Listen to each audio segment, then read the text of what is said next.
Ka tuku mihi ki a koe te tīpuna manga o tātara. Kia pūrea e awinga hau tā whirimata. To begin with, Matariki can mean a variety of things for Tangata Whenua, social workers and iwi Māori. However, what it does for me is it signifies the Māori New Year, hope and a new beginning. Also the opportunity to reignite the fires and yearnings in my heart to help improve health and social services within Aotearoa. A time of ahika, keeping home fires burning.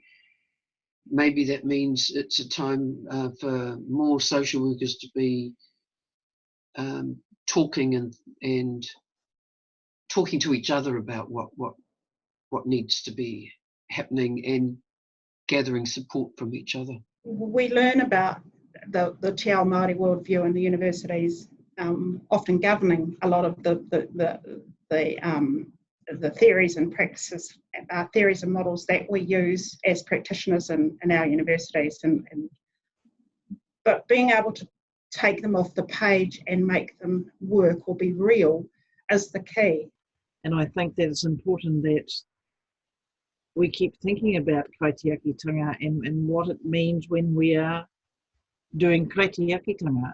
But I think in all, the kaitiakitanga for me is about responsibility, is about specific actions, and that when you have an action, that it's true, it's tika, it's pono. And the secret of all of that, I think, are the questions that you use in supervision. If we're calling ourselves social workers, then we are social leaders, and we need to be leading in having Indigenous cultural competence. For me, the competence also looks at Te Ao Maori and what that might look like. It will use not only clinical but traditional values, beliefs and practices as a platform, with a lot of time and space for such interactions and interventions to take place. In turn, this will enable the notions of mātauranga and kaupapa Māori knowledge and philosophies, I guess, to have one, to be understood, to be practiced and to flourish. If we look at the needs of our people as opposed to the risks of our people, then we can have a completely different model of care. And that's often driven by things like tahatinana, wairua. It's about availing the spaces for Te Ao Maori me on the tikanga, utilisation of kraua kuia, tohunga practices, traditional medicine, miri, including karakia,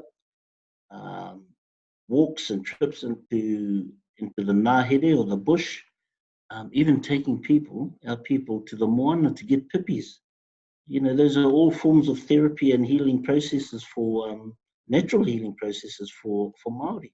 And it doesn't necessarily apply to Māori, it could be for any people we're working with. You know, so what's good for Māori is good for everyone. Disconnection, it is a major cause of unwellness in our people. And that can look like a number of different things. That can be disconnection from whānau, it can be disconnection from their marae, it can be disconnection from their hapu. All those things contribute to unwellness, particularly in the urban areas. The best way, in my opinion, over the work that I've been doing to improve these outcomes is to consider the way we're delivering services to Māori. It's consider how you're delivering your service and why there doesn't appear to be any evidence to show that there's improvements in the social and well-being of our people. In fact, the statistics tell us different. Yes, not only social work, but people in general. Māori, I guess, are all seeing all over the nation that things aren't working for Māori because statistics are actually rising and they're not getting any better. The workforce is a huge effort. If we increase the Māori workforce to work with Māori, including Pacifica with Pacifica, then that would lay claim to a lot of the issues that we've had today. Yeah, and then we have to convince government.